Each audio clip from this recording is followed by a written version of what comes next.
ஐந்து கரத்தனை ஆனை முகத்தினை இந்தின் இளம்பிறை போலும் ஈற்றனை நந்தி மகந்தனை ஞான கொழுந்தனை புந்தியில் வைத்தடி போற்றுகின்றேனே. வணக்கம். நம்ம ஜோதிட சொந்தங்கள் எல்லாருக்கும் வணக்கம். பரிவர்த்தனை யோகம்.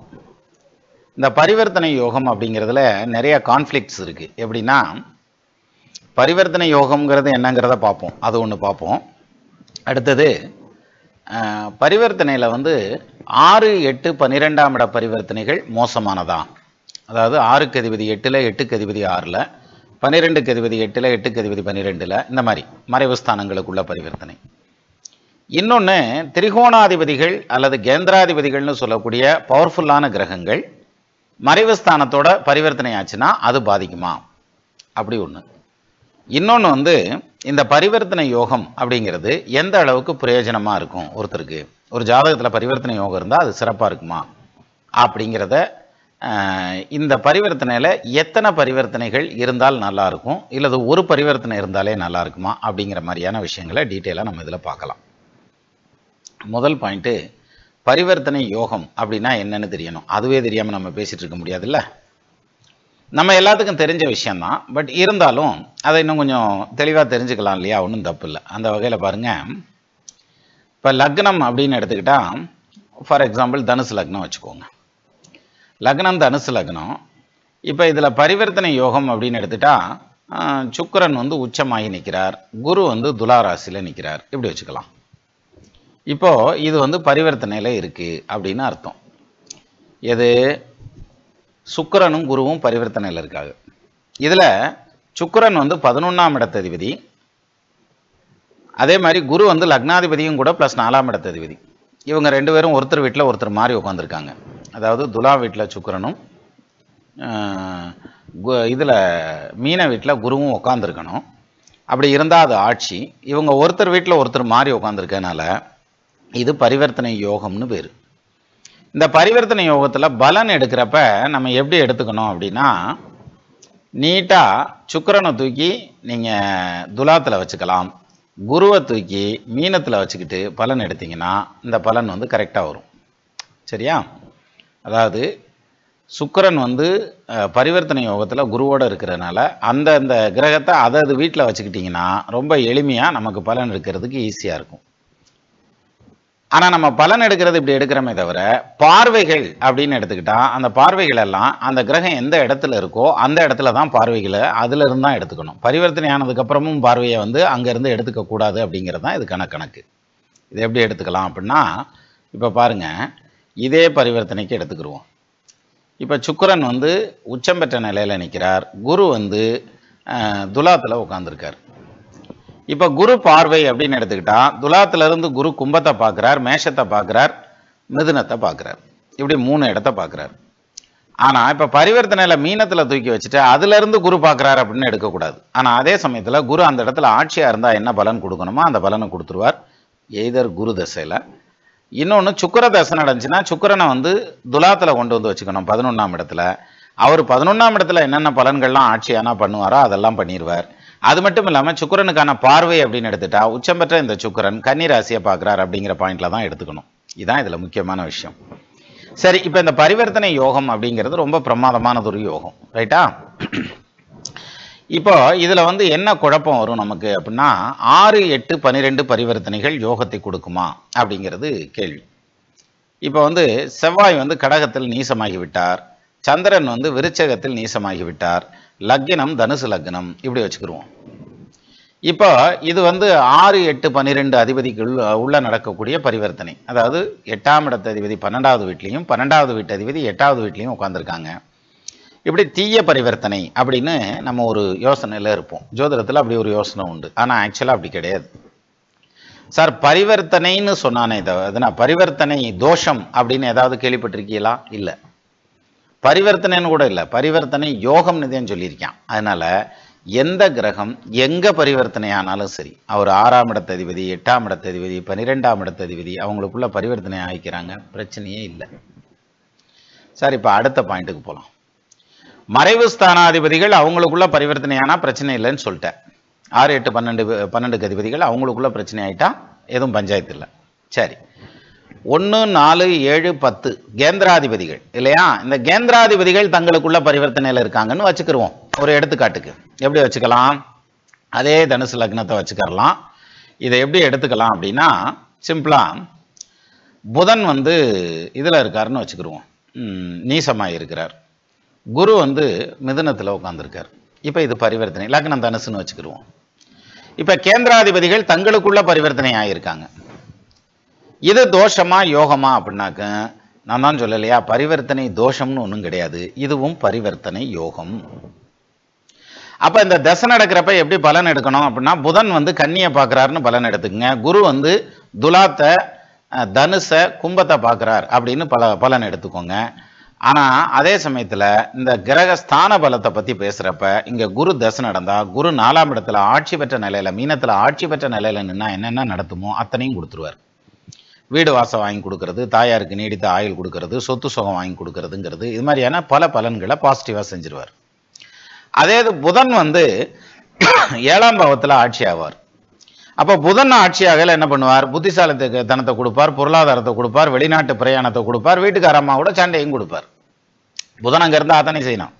ஸோ இத்தனையும் இவர் செய்வார் இந்த திசையில். இல்லை 7ல் குரு இருக்குது, நல்ல குணமான மனைவி அல்லது கணவன் வாய்ப்பாங்க அப்படின்னு பேசக்கூடாது.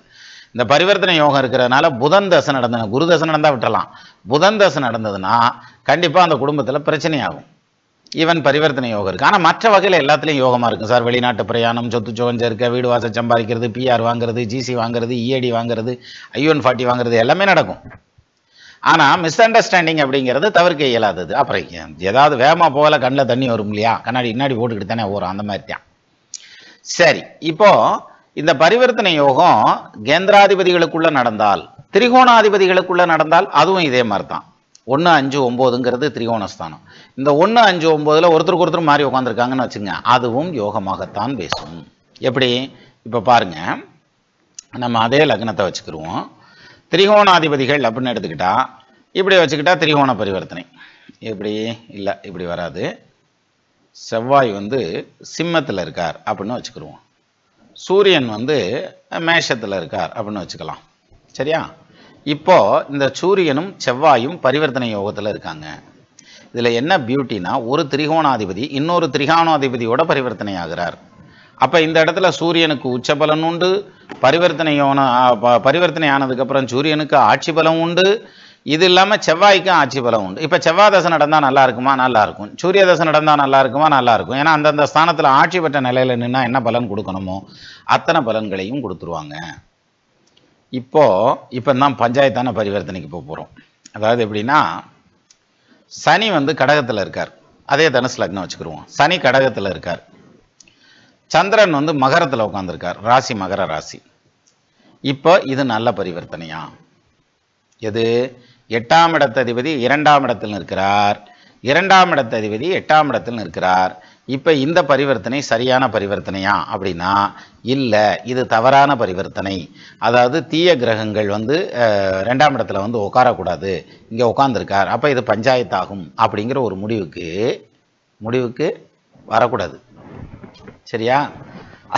அதாவது எப்படின்னா, இப்போ தனுசு லக்னத்துக்கு 8க்கு அதிபதியான சந்திரன் 2ஆம் பாவத்தில் வந்து உட்காந்துருக்கார் அப்படின்னா, இந்த பரிவர்த்தனை இல்லாமல் வந்து உட்காந்துருந்தாருன்னா அஷ்டமாதிபதி 2ல் நிற்கிறது தப்பு. பொருளாதாரத்தை கெடுக்கும், குடும்பத்தை கெடுக்கும், தொழிலில் பஞ்சாயத்து வரும், சொத்து சோத்தில் பிரச்சனை வரும், ஒருத்தருடைய உடல் ஆரோக்கியத்தை பாதிக்கணும் அப்படின்ற மாதிரியான அமைப்பு. அதுலேயும் குறிப்பாக சொல்லணும்னா நாளமில்லா சுரப்பிகளில் பாதிக்கிறதுங்கிறது, அல்லது யூரினரி பாத்தில் பாதிக்கிறதுங்கிறது, அல்லது கண்ணீர் சுரப்பிகள் பாதிக்கிறதுங்கிறது, இந்த மாதிரியான விஷயங்களை கொடுக்கறதுக்கான அமைப்பு இருக்குது. எது? தனுசு லக்னத்துக்கு 2ல் சந்திரன் உட்காந்துருக்கார், பரிவர்த்தனை இல்லைன்னா அந்த வயசு காலங்களில் வரையில் அதை செய்யும். ஆனா இங்க பரிவர்த்தனை ஆயிட்டார் இல்லையா? இப்ப சந்திர தசை யோக தசை அந்த ஜாதகனுக்கு. காரணம் என்னன்னா, 8க்கு அதிபதி ஆட்சி ஆயிருவார். வளம்பெறும் லக்கினாதி வன்மையாய் ஆட்சி உச்சம், களங்கரும் பொன்னன் முந்தி கருத்துடன் இருகன் நோக்கில் அளம்பெறும் அஷ்டமாதி அசைவிலாத ஆட்சி பெற்றால் இலங்கிய முனியேகடா இவனுக்கு ஆயுள் 100 அப்படின்றான். அப்ப இந்த ஜாதகத்தை பரிவர்த்தனையில சந்திரனை வந்து 8ஆம் இடத்துல தூக்கி வச்சுக்கோங்க. அங்க 8ல் ஆட்சி பெற்ற நிலையில நிற்கக்கூடிய அஷ்டமாதிபதி, அஷ்டமாதிபன் ஆயுள் காரகன் திட்டகேந்திர திரிகோண மெரிடில் தொட்ட லக்னாதி பலம் பெற தீர்க்கமாம் ஆயுள்னா, அப்போ இங்கே சந்திரன் போய் 8ல் நிற்கிறதுங்கிறது யோகம். இவருக்கு யோகமான ஒரு பரிவர்த்தனை தான் இந்த பரிவர்த்தனை. அப்ப சனி தசை நடந்துச்சுன்னா சனி 8ல போயிருக்கியா, சனி தசை நடந்துச்சுன்னா சனி தசை நடந்தா சனி 2ஆம் இடத்துல ஆட்சி பெற்ற நிலையில் இருக்கிறார் அப்படின்னு எடுத்துக்கணும். அப்ப பொருளாதாரத்தை அள்ளி கொடுத்துருவார், கல்யாணம் பண்ணி வைப்பார், புள்ள குட்டியை பெற்று கொடுப்பார், பொருளாதாரம் வரும், சொத்து சுகம் வரும், வாய்ஸ் அவருடைய வார்த்தைக்கு மதிப்பு இருக்கும், சோசியல் இம்ப்ரூவ்மெண்ட் இருக்கும், சோசியல் ஸ்டேட்டஸ் இம்ப்ரூவ்மெண்ட் இருக்கும், எல்லாமே நல்லா இருக்கும் சனியில. அப்ப சந்திரன் போய் 8ஆம் பாவத்துல உட்காந்து தசை நடத்துற மாதிரியும் சனி 2ஆம் பாவத்துல உட்காந்து தசை நடத்துற மாதிரியும் தான் சார் எடுத்துக்கணும். அதை விட்டுட்டு இல்ல நான் சந்திரன் 2ஆம் இடத்தில் வந்து விட்டார், குடும்பத்தை பாதிக்கும், ஆரோக்கியத்தை பாதிக்கும், சனி 8ஆம் இடத்துக்கு போயிட்டார், குடும்பத்தை பிரிச்சிரும்னு அர்த்தம் கிடையாது. இது மாதிரியான பொசிஷன்ல இருந்தா குடும்பத்தையும் கூட்டுக்கிட்டு அந்த ஜாதகம் வெளிநாடு போயிடுவார், வெளியூர் போயிடுவார், வெளி நகரமாவது போயிடுவார் குறைஞ்சபட்சம். அப்போ இந்த 6, 8, 12 பரிவர்த்தனைகள் தங்களுக்குள்ள பரிவர்த்தனை ஆகிறதுலையும் பிரச்சனை இல்லை. கேந்திரத்துல திரிகோணத்துல பரிவர்த்தனை ஆனாலும் பஞ்சாயத்து இல்லை, அது யோகம்தான். அதே மாதிரி இப்ப லக்னாதிபதியே 8ஆம் பாவாதிபதியோட பரிவர்த்தனை ஆறாரு போடுறா, அப்படின்னு தான் வெயிட்டாத்தையும் பேசணும், அப்பத்தையும் சரியா வரும். இங்க பாருங்க, லக்னாதிபதி 8ஆம் பாவாதிபதியோட பரிவர்த்தனை ஆகிறாருன்னு வச்சுக்கிருவோமே. லக்னாதிபதி யாரு? குரு. குரு 8ல போய் உச்சம் பெற்ற நிலையில நிற்கிறார் தனுசு லக்னத்துக்கு. சந்திரன் லக்னத்துல உட்கார்ந்துருக்கார். இது யோகமா வேலை செய்யுமா, தோஷமா வேலை செய்யுமா அப்படின்னா நிச்சயமா குரு தசை நடந்தால் குரு லக்னத்துல ஆட்சியானா என்னென்ன பலன்களை செய்யணுமோ அத்தனை பலன்களையும் செய்வார். ஆனா தவறாம செய்வார், ஏன்னா அவர் உச்சமாவும் இருக்கனால. அதே சமயத்துல சந்திர தசை நடக்குதுன்னு வச்சுக்கோங்க, சந்திரன் 8ல போய் ஆட்சியாய் நின்னா என்ன பலனை செய்யணுமோ அத்தனை பலனையும் செய்வார். அப்போ அஷ்டமாதிபதியும் லக்னாதிபதியும் பரிவர்த்தனை ஆனாலும் சரி, அஷ்டமாதிபதியும் 6ஆம் இடத்ததிபதியும் பரிவர்த்தனை ஆனாலும் சரி, அல்லது 6ஆம் இடத்ததிபதியும் லக்னாதிபதியும் பரிவர்த்தனை ஆனாலும் சரி, மொத்தத்தில் எந்த பரிவர்த்தனை இருந்தாலும் யோகம்தான். பரிவர்த்தனையில் தோஷம்னு ஏதாவது புஸ்தகத்தில் கொடுத்துருக்காங்களான்னு பாருங்க. இல்லை, எனக்கு தெரிஞ்சு இல்லை, நான் படிக்காத இருக்கலாம்ல. அதாவது நான் சொல்றது சமகாலத்தில் வர்ற புத்தகங்கள் சொல்லலை, நான் சொல்றது ஆரம்பத்தில் இருந்த இப்போ ஜாதக அலங்காரத்தில் இருக்கு, சுகர்நாடி எனும் ஜோதிட சிகாமணியில் இருக்குது. இது மாதிரி ஏதாவது ஒரு புத்தகத்தில் ஆதாரம் காமிக்க முடியுமா அப்படின்னா சாஸ்திர பிரமாணம் கிடையாது. பரிவர்த்தனை தோஷமே இல்லையா, பரிவர்த்தனை யோகம் தையா அம்பிட்டு. ஸோ அந்த வகையில் எந்த கிரகம் எங்கே பரிவர்த்தனை ஆயிருந்தாலும் சரி, அது நிச்சயமான விதத்தில் யோகம் தானே தவிர தோஷம் கிடையாது. சரி, இதுக்கெல்லாம் ஆதாரம் இருக்கா அப்படின்னாக்க உங்கள் ஜாதகத்தையே எடுத்துங்க, பரிவர்த்தனை இருக்கும்ல உங்கள் இதில். ரஜினிகாந்த் ஜாதகத்தில் பரிவர்த்தனை இருக்குது, இந்திரா காந்தி ஜாதகத்தில் பரிவர்த்தனை இருக்குன்னு சொல்லுவோம் இல்லையா, அதெல்லாம் எடுத்துக்காட்டுக்கு சொல்கிறது இருக்கட்ட.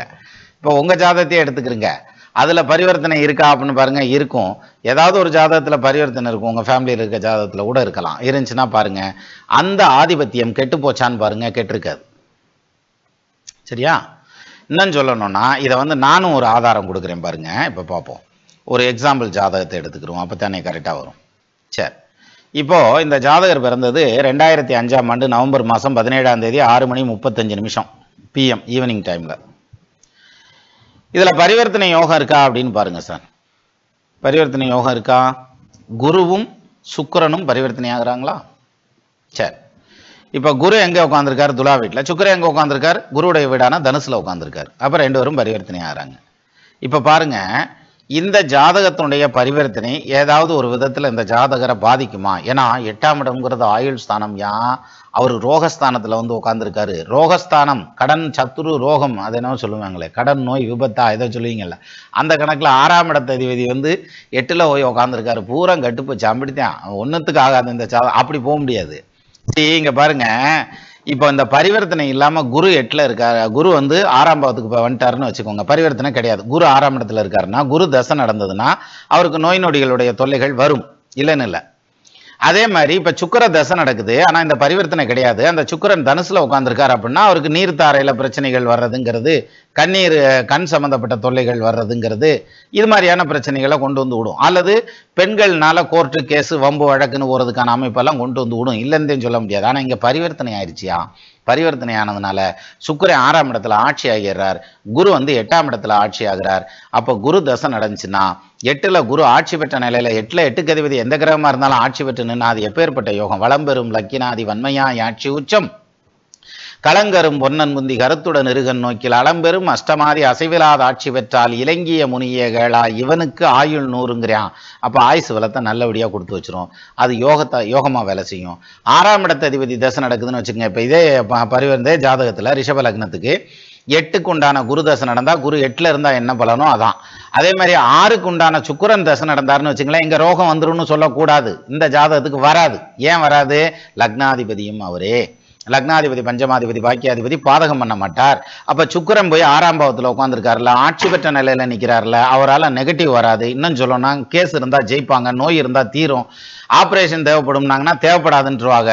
ஸோ அது மாதிரி இதுல சக்சஸ் ஆகிறதுக்கான அமைப்பு தான் இருக்குமே தவிர நெகட்டிவ் ஆகிறதுக்கான வாய்ப்பு இல்லை. அப்ப பரிவர்த்தனை யோகம்ங்கிறது எந்த கிரகத்தோட எந்த வீட்டோட பரிவர்த்தனை இருந்தாலும் அத்தனை யோகத்துல தான் போய் நிற்குமே தவிர தோஷத்துல போய் நிற்காது சார். நீங்க 100 ஜாதகத்தை எடுத்துக்கிட்டு ஆராய்ச்சி பண்ணி பாருங்க, நிச்சயமா தெரியும். இல்ல எனக்கு 8ஆம் இடத்ததிபதி அல்லது 6ஆம் இடத்ததிபதி பரிவர்த்தனை ஆயிட்டார், ஆனாலும் நான் கோர்ட்டு கேஸ் எல்லாம் சந்திச்சேன் அல்லது உடம்பு சரியில்லாம போச்சு அப்படின்னாக்க அதுக்கு வேற அமைப்பு இருக்குமே தவிர இந்த பரிவர்த்தனை காரணமா இருக்காது. சிலர் என்னப்பா என்ன சரம் பரிஜாமல, ஆமா எங்க இருக்கிற 7.5 நடக்குது அப்படின்னு இருப்பாங்க. 7.5 நடக்கிறதுங்கிறது 2வது சுத்து 7.5 பொங்கு சனியா நடந்துட்டு இருக்கும். ஆனா நடக்கிற தசா ஊத்தி பின்னி எடுத்துக்கிருக்கான். அதை வச்சுக்கிட்டு இப்போ இவங்க இதை சொல்லி மனசை தேத்திக்கிட்டே இருப்பாங்க அல்லது பயந்துட்டே இருப்பாங்க. 7.5 சனி வந்துருச்சு, 7.5 சனி வந்து ஏன் 2வது சுத்து 7.5 சனி வந்துச்சுன்னா நல்லா கவனிச்சு பாருங்கப்பா. முடிகிறப்ப யோகத்தை கொடுத்துட்டு முடியும். அதாவது உங்களை ஆரம்பத்தில் கஷ்டப்படுத்தும், இன்வெஸ்ட்மெண்ட்டுக்காக கஷ்டப்படுத்தும். நிறைய காசு பணத்தை திரட்டி உள்ள போட்டு பிஸ்னஸ்ல மேலே கொண்டு வருவீங்க, அல்லது 2-3 இடத்துக்கு மாறி உட்காந்து அப்படி ஃபுல்லா பூஸ்டப் ஆகி ஒரு மேனேஜரியல் போஸ்ட், வைஸ் பிரசிடென்ட்ங்கிற மாதிரி அல்லது டைரக்டருங்கிற மாதிரியான ஒரு நல்ல போஸ்டிங்ல உட்காந்துருவாங்க. எது 2வது சுத்து 7.5. ஆனா இவங்க மிரண்டு போயிருக்கிறத 7.5 வந்துருச்சு, இனி ஒன்றும் செய்ய முடியாது, 7.5 வருஷத்துக்கு லீவை போட்டு ஊருக்கு போயிட வேண்டியது அப்படின்ற மாதிரியான கண்டிஷன்ல இருப்பா. அது கிடையாது. அது மாதிரி இங்க பரிவர்த்தனை யோகம் அப்படின்னு ஒரு ஜாதகத்தில் இருந்துச்சுனால் மல்டிபிள் பரிவர்த்தனை, ஒன்றுக்கு மேற்பட்ட பரிவர்த்தனை இருந்ததுன்னா அந்த ஜாதகம் மிகப்பெரிய யோக ஜாதகம். சார் 3 பரிவர்த்தனை இருந்தால் 6 கிரகம் ஆட்சி ஆயிரும், 2 பரிவர்த்தனை இருந்தால் 4 கிரகம் ஆட்சி ஆயிரும், 1 பரிவர்த்தனை இருந்தால் 2 கிரகம் ஆட்சி ஆகும். அப்போ மொத்தத்தில் பரிவர்த்தனைன்னு இருந்தாலே அதில் ஆட்சி பெற்ற கிரகங்கள் வந்துடுது. அதனால தான் சொன்னான் பரிவர்த்தனை யோகம், பரிவர்த்தனை தோஷம் இல்லை. அதனால யாருக்கு எங்க பரிவர்த்தனை ஆயிருந்தாலும் ஒன்றும் கவலைப்பட வேண்டியதில்லை. அந்த ஆதிபத்தியம் உங்களுக்கு யோகத்தை செய்யும். ஈவன் 8ஆம் இடம், 6ஆம் இடம், 12ஆம் இடம், எந்த இடமா இருந்தாலும் சரி. சரியா? அநேகமா இப்ப நம்ம ஒரு தெளிவான முடிவுக்கு வந்திருப்போம்னு நினைக்கிறேன். மீண்டும் நம்ம இன்னொரு வீடியோல சந்திக்கலாம். நமது நண்பர்கள் ஆள் போல் தழைதழைத்து, அருகது போல் வேரூன்றி, மூங்கில் போல் கிளை கிளைத்து, முதியாமல் வாழ்ந்திருக்க வாழ்கவென வாழ்த்தி அமைகிறேன். வணக்கம்.